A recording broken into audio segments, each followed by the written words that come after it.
ಸುವರ್ಣ news. ವಿಧಾನ ಪರಿಷತ್ನಲ್ಲಿ ನಜೀರ್ ಅಹಮದ್ ಮಾತು ಕಿಚ್ಚು ಹಚ್ಚಿದೆ. ಪ್ರಧಾನಿ ಮೋದಿಯನ್ನ ದೇಶದ್ರೋಹಿ ಅಂದಿದ್ರು ನಜೀರ್.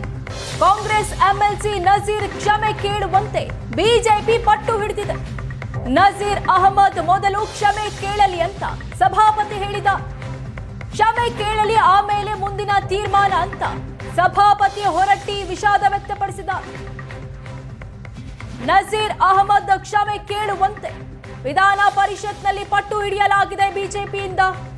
ವಿಷಾದ ಬೇಡ, ಕ್ಷಮೆ ಕೇಳಬೇಕೆಂದು ಬಿಜೆಪಿ ನಾಯಕರು ಪಟ್ಟು ಹಿಡಿದಿದ್ದಾರೆ.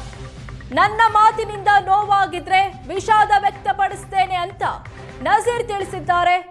ನಜೀರ್ ಕ್ಷಮೆ ಕೇಳಬೇಕು ಅಂತ ಬಿಜೆಪಿ ಸದಸ್ಯರು ಆಗ್ರಹಿಸಿದ್ದಾರೆ. ಇವತ್ತು ಇವ್ರ ಬಗ್ಗೆ ಯಾವ ರೀತಿ ನೋಡ್ತಾ ಇದ್ದಾರೆ? ಯಾರು ಮಾತಾಡಬೇಡಿ ಈಗ, ದಯಮಾಡಿ ಕೂಡ್ರಿ, ಕೂಡಪ್ಪ ಕೂಡು. ಮಾನ್ಯ ಸಭಾಪತಿಗಳೇ, ನಾವು ಬಂದಿರುವಂತದ್ದು ವಿಷಯ ಚರ್ಚೆ ತೀರ್ಮಾನ ಮಾಡಿ. ದಯಮಾಡಿ ತಾವು ಇದಕ್ಕೆ ರೂಲಿಂಗ್ ಏನ್ ಕೊಡ್ಬೇಕು, ಅವರಿಂದ ಕ್ಷಮೆ ಕೆಲಸ ಮಾಡಬೇಕು. ಇಲ್ಲಿ ಮಾತಾಡ್ಕೊಡೋದು. ಈಗ ನಾನು ಹೇಳ್ತೀನಿ, ಸಭಾನಾಯಕರೇ, ಮೊದಲ ಇದು ಅರ್ಧ ನಡೆದಿದೆ. ಯಾರು ನಜೀರ್ ಅವ್ರದ್ದು ನಡೆದಿದೆ. ನಾನು ಹೇಳಿದ್ದೀನಿ, ಅವ್ರು ನೀವು ಕ್ಷಮೆ ಕೇಳಂತ ಹೇಳಿದ್ದೀನಿ. ಏನು ತಪ್ಪಲ್ಲ, ಅವ್ರು ಕ್ಷಮೆ ಕೇಳಿ ಆಮೇಲೆ ಮುಂದಿನ ತೀರ್ಮಾನ ತಗೋತೀವಿ. ಇಲ್ಲ ಬೇಡ ಬೇಡ, ಇಲ್ಲ ಒಂದು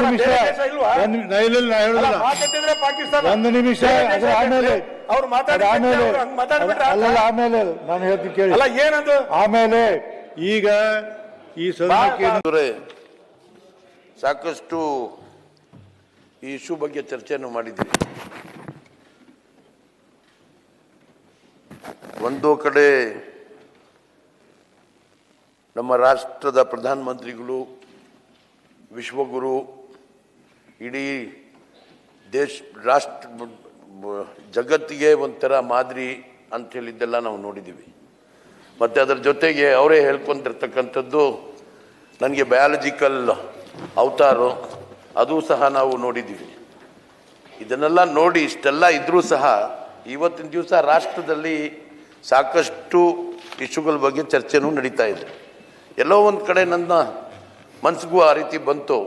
ಹಾಗಾಗಿ ನಾನು ಅಂದಿರ್ಬೋದು, ಇಲ್ಲ ಅಂತ ಹೇಳೋದಿಲ್ಲ. ಇಡೀ ತಾವು ಕಡತದಿಂದ ತೆಗೆದು ಇವತ್ತಿನ ದಿವಸ ಪ್ರಸ್ತಾಪವನ್ನು ಸಹ ಮಾಡಿದಿರಿ. ಇಂಥ ಒಂದು ಸಂದರ್ಭದಲ್ಲಿ ಯಾರಿಗಾದ್ರೂ ನನ್ನ ಈ ಒಂದು ಮಾತಿಂದ ಏನಾದರೂ ನೋವಾದರೆ ವಿಷಾದವನ್ನು ಪಡ್ತೀನಿ.